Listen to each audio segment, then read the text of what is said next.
Students, तो आज हम पढ़ेंगे applications of electrochemical series. Electrochemical series आपने नहीं पढ़ा है तो मैं आई बटन में लिंक को डाल दूंगी। पिछला क्लास हमारा वही था तो आप वहां जाकर पढ़ सकते हैं। ठीक है, तो आज हम पढ़ेंगे कि इस इलेक्ट्रोकेमिकल सीरीज का यूज क्या है। वैसे मैंने पिछले क्लास में भी थोड़ा बहुत आपको बताया था, लेकिन आज मैं पूरा डिटेल से बताने वाली हूँ आपको, इसलिए पूरा ध्यान अपना बोर्ड पर ही रखिए। ठीक है, तो स्टार्ट करते हैं।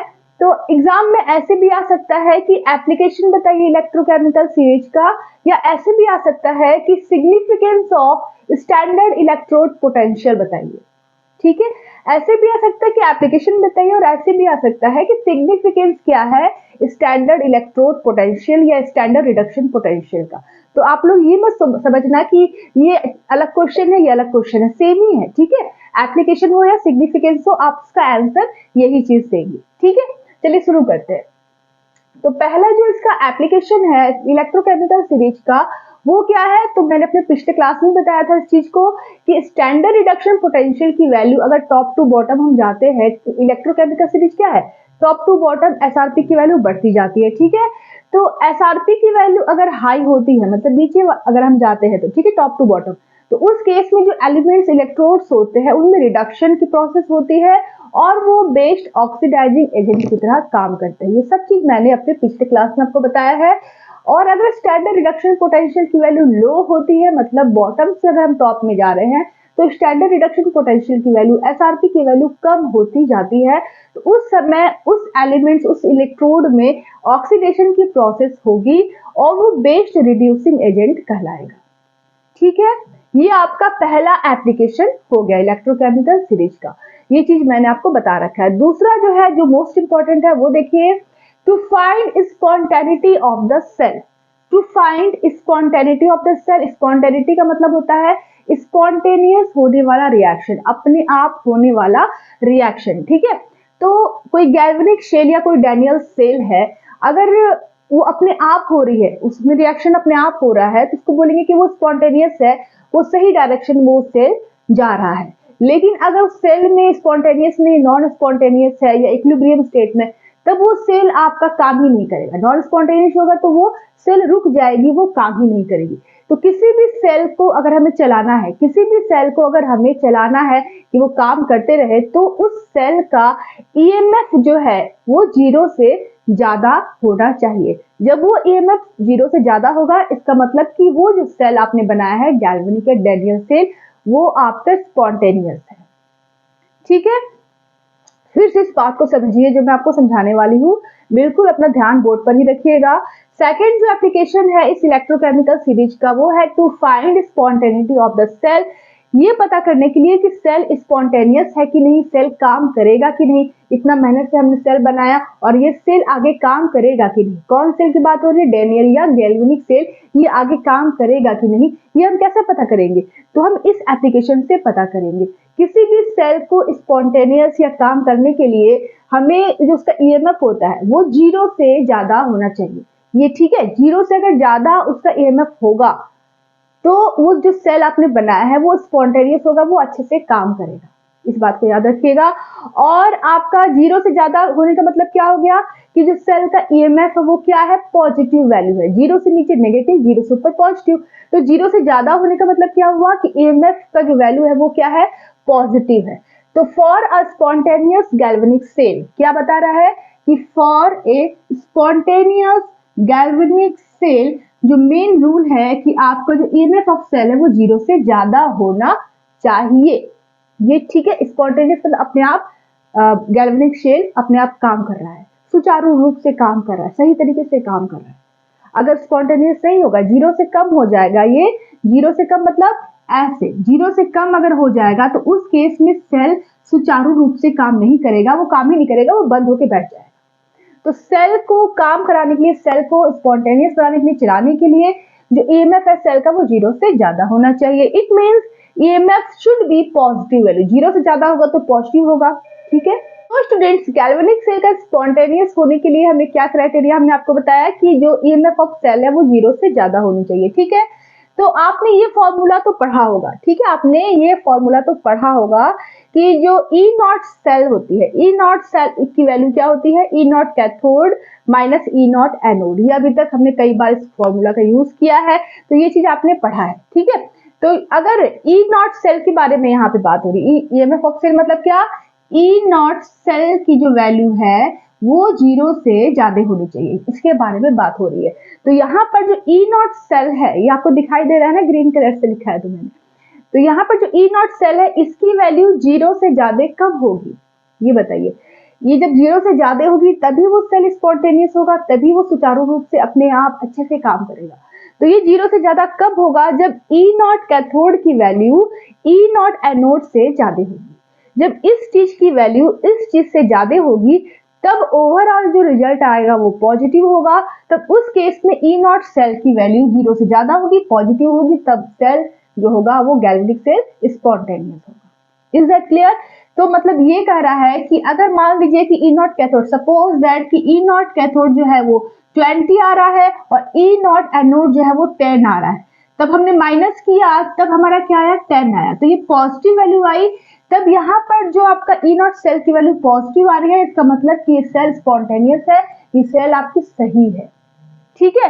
लेकिन अगर ई नॉट कैथोड की वैल्यू अगर 10 हो और ई नॉट एनोड की वैल्यू अगर 20 हो, तब क्या आ जाएगी, -10 आ जाएगी, मतलब माइनस में वैल्यू आ जाएगी।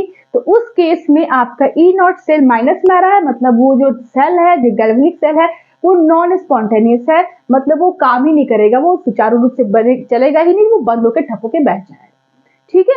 तो यहाँ पे सबसे इंपॉर्टेंट क्या बताया मैंने कि सेल की स्पॉन्टेनियस चेक करने के लिए, स्पॉन्टेनिटी सेल की चेक करने के लिए हम इलेक्ट्रोकेमिकल सीरीज का यूज करते हैं। यहाँ पर ध्यान दीजिए एसआरपी लिखा है, तो ई नॉट, पहले तो आप क्या करेंगे, इलेक्ट्रोकेमिकल सीरीज में आपको जो मेटल दिया गया होगा, जो इलेक्ट्रोड दिया गया होगा, जैसे सपोज दैट जिंक दिया है या कॉपर दिया है, तो आप पता करेंगे कि इलेक्ट्रोकेमिकल सीरीज में उस जिंक का पोजीशन कहाँ है, उस कॉपर का पोजीशन कहाँ है, उनकी एसआरपी की वैल्यू कहाँ कितनी दी हुई है।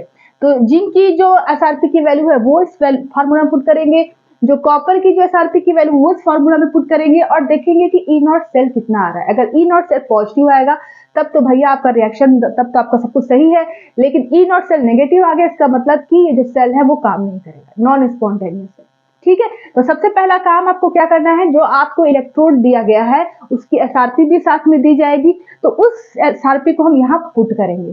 तो अब आपके दिमाग में आ रहा होगा कि किसको हम कैथोड मानेंगे, किसको हम एनोड मानेंगे। तो ये तो मैंने कई बार बताया है आपको, जिसकी एसआरपी ज्यादा होगी उसे हम कैथोड मानेंगे, जिसकी एसआरपी कम होगी उसे हम एनोड मानेंगे। ये तो मैंने कई बार बताया, ठीक है, कि जिसकी एसआरपी ज्यादा होगी।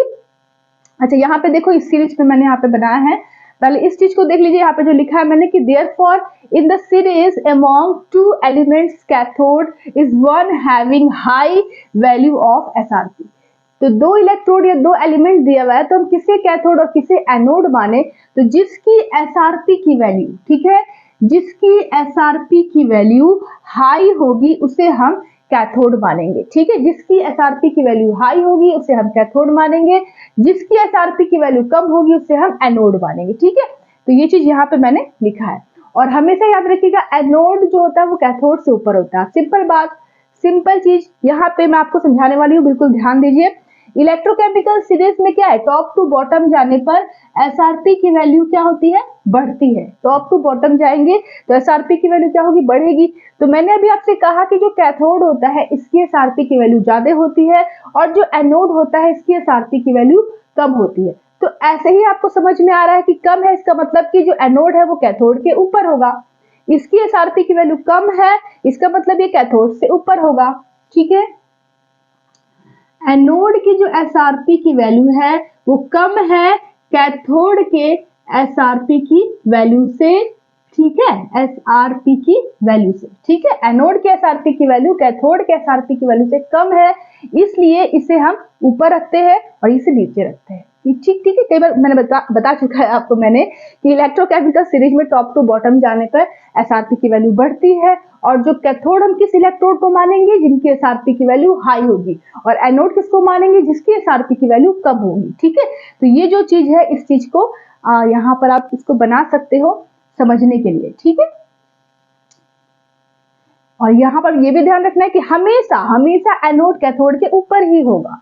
अच्छा, एग्जाम्पल लेके मैं आपको समझाती हूँ, ठीक है। एग्जाम्पल लेके आपको मैं समझाती हूँ कि जो चीज मैंने आपको बताया वो फॉलो हो रहा है कि नहीं। जैसे आपका यहाँ पे देखिए जिंक और कॉपर सेल के बारे में बात हो रही है। अब आप इलेक्ट्रोकेमिकल सीरीज खोलिए, बुक में खोल लिया आपने। अब आप देखिए कि जिंक और कॉपर में जिंक कहाँ पे है, उसकी पोजीशन कहाँ पे, और कॉपर की पोजीशन कहाँ है, देखिए। चलिए देख लिया आपने। तो जिंक जो है वो हमेशा कॉपर के ऊपर ही होगा। यहाँ पर होगा आपका जिंक और यहाँ पर होगा कॉपर। इलेक्ट्रोकेमिकल सीरीज में कॉपर जिंक के नीचे होता है, इसलिए हम गैल्वेनिक सेल में या डैनियल सेल में हम इसे कैथोड बनाते हैं और इस जिंक को हम एनोड बनाते हैं। यहाँ पर हमारा ऑक्सीडेशन होगा, ऑक्सीडेशन, और यहाँ पर हमारा रिडक्शन। आगे बात समझ में। जिसकी एसआरपी की वैल्यू हाई होगी उसे कैथोड बोलेंगे और उसका उसमें रिडक्शन होगा, ठीक है। और जिसकी एसआरपी की वैल्यू कम होगी उसे हम एनोड बोलेंगे, उसमें क्या होगा, ऑक्सीडेशन होगा, ठीक है। तो जिंक कॉपर सेल अगर आप बना रहे हो तो उसमें जिंक को आप एनोड बनाओगे क्योंकि उसकी एसआरपी की वैल्यू कॉपर से कम होती है, उसमें ऑक्सीडेशन होगा। और कॉपर जो है उसकी एसआरपी की वैल्यू जिंक से ज्यादा होती है तो उसे हम कैथोड बनाएंगे, ठीक है। तो यहाँ पर आप इसे पता कर सकते हो कि जो जिंक है इसे हम एनोड बनाएंगे क्योंकि ये इलेक्ट्रोकेमिकल सीरीज में कॉपर से ऊपर है, और ये जो कॉपर है इसे हम कैथोड बनाएंगे क्योंकि ये नीचे है, इसके साथ की वैल्यू ज्यादा है। तो ये एग्जांपल है आपका, ठीक है। इसको नोट करना है तो नोट करना। सो स्टूडेंट्स, तो हमारा जो तीसरा एप्लीकेशन है वो है कि metals above hydrogen in the series displaces hydrogen gas from dilute mineral acid. इसका क्या मतलब हुआ? इसका मतलब ये हुआ स्टूडेंट्स की जो इलेक्ट्रोकेमिकल सीरीज होता है, ठीक है, तो हाइड्रोजन बीच में आपका हाइड्रोजन पड़ता है जिसका जो स्टैंडर्ड रिडक्शन पोटेंशियल है उसकी वैल्यू 0 आती है। तो हाइड्रोजन के ऊपर वाले जो एलिमेंट्स होते हैं वो हाइड्रोजन को हाइड्रोजन गैस के फॉर्म में कन्वर्ट करने की क्षमता रखते हैं, ठीक है। लेकिन अगर हाइड्रोजन के नीचे जो आपके एलिमेंट्स आते हैं जैसे कॉपर हो गया, जैसे मरकरी हो गया, जैसे आपका सिल्वर हो गया, तो ये जो होते हैं ये हाइड्रोजन को हाइड्रोजन गैस बनाने में सक्षम कैपेसिटी इनकी नहीं होती है, मतलब ये नहीं कर सकते वो। लेकिन आपके जो हाइड्रोजन के ऊपर वाले हैं वो कर सकते हैं, वो हाइड्रोजन से हाइड्रोजन गैस को बना सकते हैं। कैसे? तो अगर हम हाइड्रोजन के ऊपर वाले एलिमेंट्स का रिएक्शन अगर हम किसी मिनरल एसिड से कराएं, मिनरल एसिड का मतलब होता है जैसे हाइड्रोजन का मिनरल एसिड हो गया आपका HCl हो गया या H2SO4 हो गया, ठीक है, ये सब मिनरल एसिड कहलाते हैं। तो यहाँ पर ये कह रहा है कि मेटल्स, ठीक है, metals above hydrogen in the electrochemical series, जो हाइड्रोजन से ऊपर होते हैं वो हाइड्रोजन गैस को लिबरेट कर देते हैं, डिस्प्लेस कर देते हैं, बाहर निकाल देते हैं। किससे? डाइल्यूट मिनरल एसिड से। इंपॉर्टेंट चीज यहाँ पे क्या रखनी है कि above above above electrochemical series में हाइड्रोजन के ऊपर वाले जो एलिमेंट्स होते हैं वो मिनरल एसिड से, डाइल्यूट मिनरल एसिड से हाइड्रोजन गैस को बाहर निकाल देते हैं। एसिड मतलब क्या? उसमें H+ होगा तो उस H+ को H2 में कन्वर्ट कर देते हैं। कौन? अबव हाइड्रोजन वाले एलिमेंट्स, ठीक है, ये चीज आपको याद रखनी है। जैसे एग्जांपल लेते हैं, जैसे हाइड्रोजन के ऊपर आपका बहुत सारे एलिमेंट्स होते हैं, जैसे सोडियम भी होता है, पोटेशियम, कैल्शियम होता है, जैसे जिंक भी होता है। तो अगर हम जिंक को H2SO4 के साथ लेते हैं, ये क्या है? मिनरल एसिड है हाइड्रोजन का, तो इसके साथ अगर लेते हैं डाइल्यूट फॉर्म में तो ये जिंक इस SO4 के साथ मिलकर ZnSO4 की फॉर्म में, साल्ट की फॉर्म में प्रेसिपिटेट हो जाएगा और साथ में हाइड्रोजन गैस लिबरेट हो जाएगा, बाहर निकल जाएगा। अब रिएक्शन में हाइड्रोजन गैस बाहर निकल रही है, ये आपको कैसे पता चलेगा? तो आप कोई जलती हुई चीज उस बीकर के ऊपर लेकर आइए, उस टेस्ट ट्यूब के ऊपर कोई जलती हुई चीज लेकर आइए, तो टप पप पप पप करके इस तरह से आवाज आएगा, जैसे पटाखे नहीं बजते उस तरह से आवाज आएगा, बहुत ही धीमी आवाज, पप पप पप इस तरह से। तो समझ जाओ कि हाइड्रोजन गैस रिएक्शन में लिबरेट हो रही है, बाहर निकल रही है। तो जो हाइड्रोजन के ऊपर जो एलिमेंट्स होते हैं वो मिनरल एसिड से हाइड्रोजन गैस को बाहर निकालने की कैपेसिटी रखते हैं। ये है दूसरा एप्लीकेशन किसका? इलेक्ट्रोकेमिकल सीरीज का। तो आप इलेक्ट्रोकेमिकल सीरीज को देख के ये बता सकते हैं कि कौन एलिमेंट हाइड्रोजन को हाइड्रोजन गैस में कन्वर्ट कर देगा, कौन नहीं करेगा। ये एक एप्लीकेशन हुआ ना, ठीक है, तो यहाँ पर जरा ध्यान दीजिए इस रिएक्शन को। सॉरी, ये जो जिंक है ये ZnSO4 बना रहा है, लेकिन जिंक के ऊपर जो ऑक्सीडेशन नंबर है वो कितना है, 0। यहाँ पर जो जिंक है इसके ऊपर जो ऑक्सीडेशन नंबर है वो है +2। यहाँ पर जो हाइड्रोजन है इस एसिड में उसका ऑक्सीडेशन नंबर है +1। हाइड्रोजन गैस जो कि न्यूट्रल फॉर्म में है तो वो 0 के फॉर्म में ऑक्सीडेशन नंबर है, ठीक है। तो यहाँ पर आपका हो रहा है ऑक्सीडेशन, नंबर बढ़ रहा है तो ऑक्सीडेशन, तो ये क्या कहलाएगा, एनोड। और चूंकि हाइड्रोजन के ऊपर होता है जिंक तो एनोड ही होगा।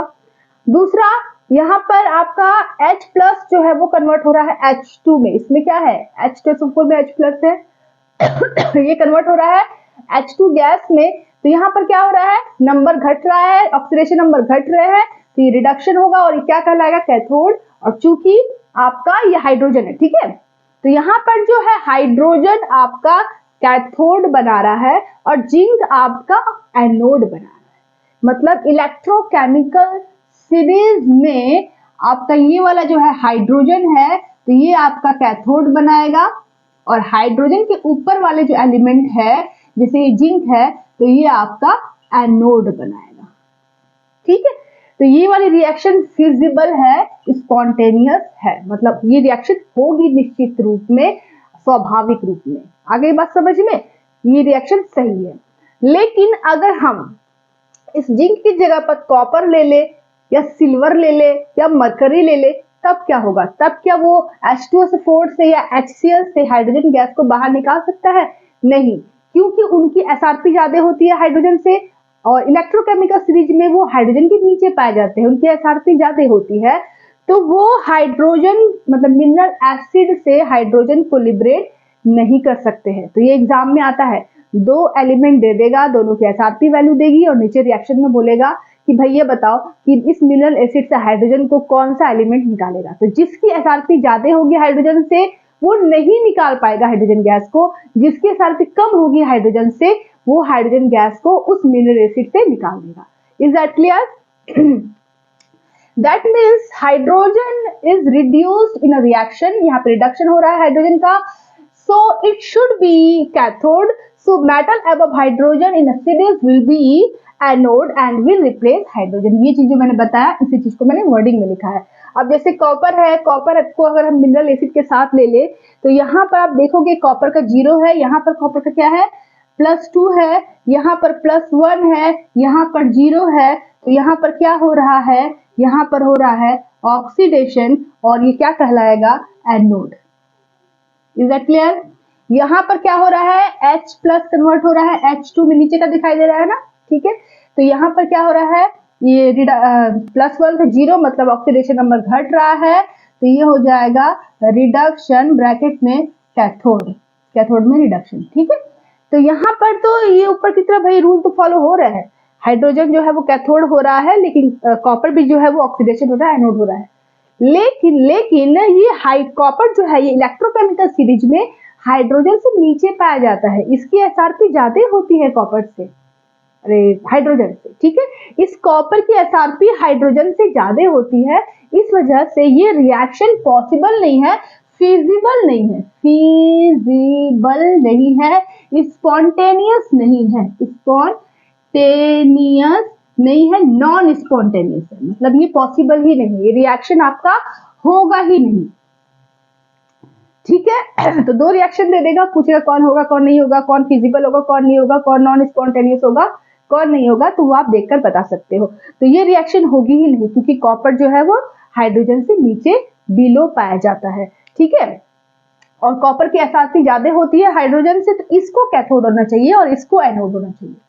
कॉपर की SRP हाइड्रोजन से ज्यादा होती है तो इसको कैथोड होना चाहिए, इसको एनोड होना चाहिए, लेकिन उल्टा हो रहा है, ये देख रहे हो, यहाँ पे ऑक्सीडेशन यहाँ पे एनोड, तो वैसे भी ये गड़बड़ हो गया, तो यहाँ पे नहीं होगा रिएक्शन। आई बात समझ में?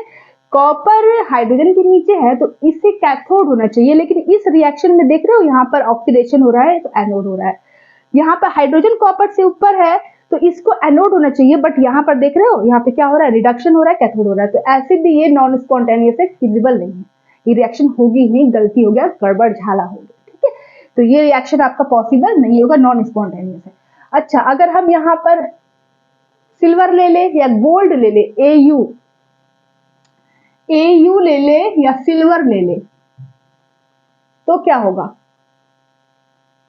गोल्ड लो या सिल्वर लो या मरकरी लो, कुछ लो, हाइड्रोजन से अगर नीचे है तो वो हाइड्रोजन गैस को लिबरेट नहीं करेगा, हाइड्रोजन से ऊपर है तो वो हाइड्रोजन गैस को निकाल देगा। जैसे आपके यहाँ पे सोडियम ले लो, कैल्शियम ले लो, पोटेशियम ले लो, तो वो आराम से हाइड्रोजन गैस को लिबरेट कर देगा क्योंकि वो हाइड्रोजन से ऊपर है इलेक्ट्रोकेमिकल सीरीज में। ठीक है, इस वजह से आप देखते होंगे कि चांदी का पायल जो होता है लड़कियां पहनती है तो वो धीरे धीरे करके ऑक्सीडाइज होता है क्योंकि उसकी एसआरपी की वैल्यू ये गोल्ड से क्या होती है ऊपर होती है। मतलब जो इलेक्ट्रोकेमिकल सीरीज है ये Ag ऊपर होगा, Au नीचे होगा।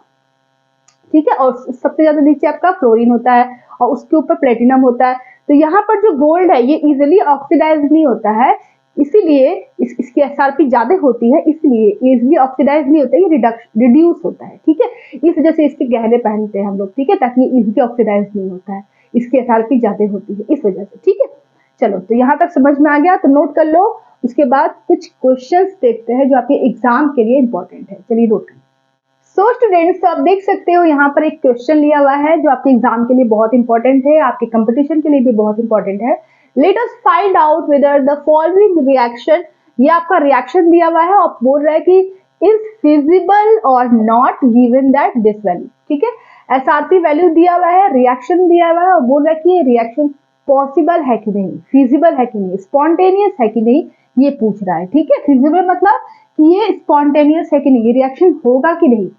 ठीक है, ये पूछ रहा है क्वेश्चन में। तो आपकी एसआरपी की वैल्यू दी हुई है और रिएक्शन दिया हुआ है, तो हमें सबसे पहले क्या करना है कि हमें रिएक्शन को ध्यान से देखना है और हमें पता करना है कि कौन कैथोड है कौन एनोड है। ठीक है, उसके बाद हम अपना ट्रिक फॉलो करेंगे, अपना फॉर्मूला लगाएंगे और उस फॉर्मूला का क्या नाम है, E naught cell is equal to E naught cathode minus E naught anode. इसकी वैल्यू अगर 0 से ज्यादा आएगी, इसका EMF जो है 0 से ज्यादा आएगा, तो सेल जो आपने दिया है वो सेल स्पॉन्टेनियस होगा, वो सेल फिजिबल होगा। Is that clear? ठीक है, चलिए देखते हैं। फिलहाल मैंने बता दिया आपको हिंट्स, तो आप वीडियो को पॉज कीजिए, इसको करिए, उसके बाद आप मैं करूंगी तो मेरे आंसर को फिर मिलाइएगा। ठीक है, वीडियो को पॉज करके ट्राई कीजिए। हो गया? चलिए अब मैं करती हूँ, देखिए। तो यहाँ पर सबसे पहला काम ये जो सेल रिएक्शन दिया है इसमें ऑक्सीडेशन रिडक्शन हमें पता करना है, किसका ऑक्सीडेशन हो रहा है किसका रिडक्शन हो रहा है। उसके बेसिस पर हम क्या करेंगे, ये देखेंगे कि कौन कैथोड है कौन एनोड है। इसको देख के भी आप बता सकते हो कौन कैथोड है कौन एनोड है। यहाँ पर रिडक्शन हो रहा है, यहाँ पर भी रिडक्शन हो रहा है, मतलब यहाँ पर एसआरपी की वैल्यू दी हुई है, एसआरपी की वैल्यू दी हुई है। तो जिसकी एसआरपी की वैल्यू ज्यादा होती है वो कैथोड, जिसकी एसआरपी की वैल्यू कम होती है वो एनोड। देखकर भी आप बता सकते हो। ओके, तो आपको तो वैसे भी पता चल गया कि ये आपका एनोड है ये कैथोड है। इन वैल्यूज को पुट कीजिए फॉर्मूला में और देखिए कि E नॉट सेल की वैल्यू 0 से ज्यादा आ रही है कि 0 से कम। 0 से ज्यादा आएगी तो ये रिएक्शन फिजिबल होगा, स्पॉन्टेनियस होगा, और 0 से कम आएगी तो ये नॉन स्पॉन्टेनियस होगा। ठीक है, चलिए तो स्टार्ट करते हैं। सबसे पहले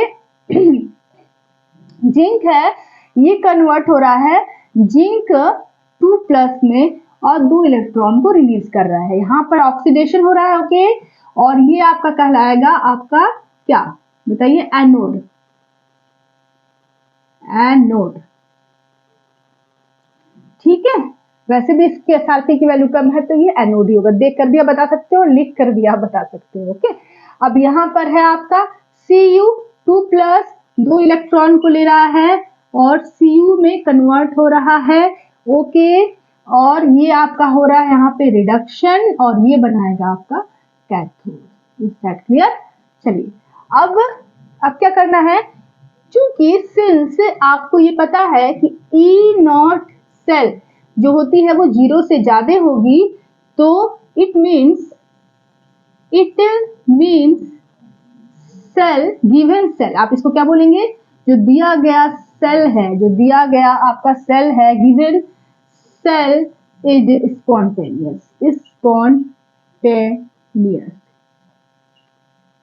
ठीक है, और feasible.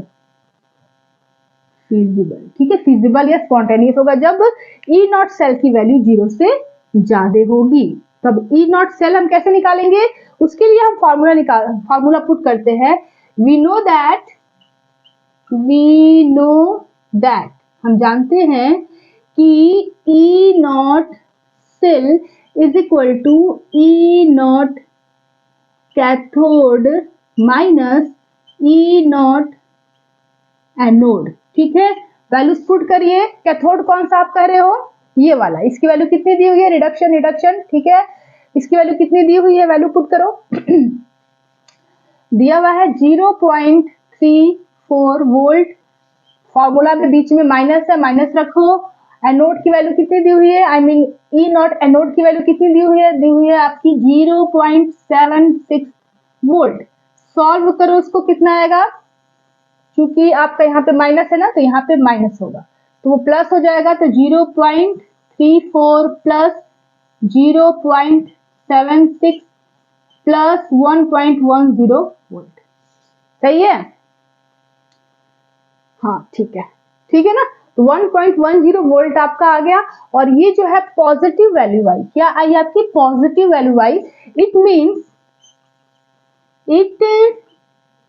Means the above, it means the given cell, it means given cell is feasible spontaneous। आई बात समझ में कि नहीं? पॉजिटिव वैल्यू आ गया ना किसका? ई नॉट सेल का। जीरो से ज्यादा आया, जीरो से ज्यादा आने का मतलब पॉजिटिव, जीरो से कम आने का मतलब नेगेटिव। तो यहाँ पर जीरो से ज्यादा आया ई नॉट की वैल्यू, इसका मतलब कि जो आपने सेल आपने दिया है क्वेश्चन में वो क्या है? फिजिबल है, स्पॉन्टेनियस है। नोट करना है तो नोट करना। सो स्टूडेंट्स, हमारा जो नेक्स्ट क्वेश्चन है वो ये है 2Ag प्लस 2HCl 2AgCl बनाता है और हाइड्रोजन गैस बनता है। ये फिजिबल है या नहीं, मतलब ये रिएक्शन होगी कि नहीं, स्पॉन्टेनियस है कि नहीं, ये चीज आपको बताना है। वैसे तो बहुत सारे बच्चे तुरंत बता देंगे देख के कि नहीं मैम ये रिएक्शन तो होगा ही नहीं, क्योंकि सिल्वर जो होता है इसकी एसआरपी हाइड्रोजन से ज्यादा होती है। ये इलेक्ट्रोकेमिकल सीरीज में हाइड्रोजन से नीचे होता है, तो ये रिएक्शन फिजिबल नहीं होगा क्योंकि ये मिनरल एसिड से हाइड्रोजन गैस को लिबरेट नहीं कर सकता। ठीक है, तो बहुत सारे बच्चे तो ऐसे ही बता देंगे। अगर एग्जाम में आ गया तो लिखना पड़ेगा कुछ। ठीक है, तो यहाँ पर इसकी एसआरपी की वैल्यूज दी हुई है। Ag प्लस का Ag में देखो कितना ज्यादा है, उसके बाद ये हाइड्रोजन का भी दिया हुआ है 0।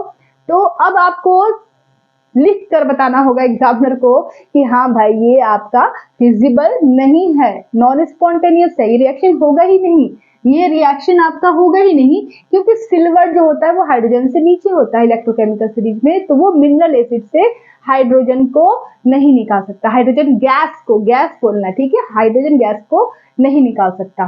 तो अब इसको हम कैलकुलेट करके भी बता सकते हैं। हम इस चीज को कैलकुलेट करके कैसे बताएंगे? हमें पता है कि E naught cell is greater than 0 होगा, तब रिएक्शन जो होगी वो फिजिबल होगी, स्पॉन्टेनियस होगी।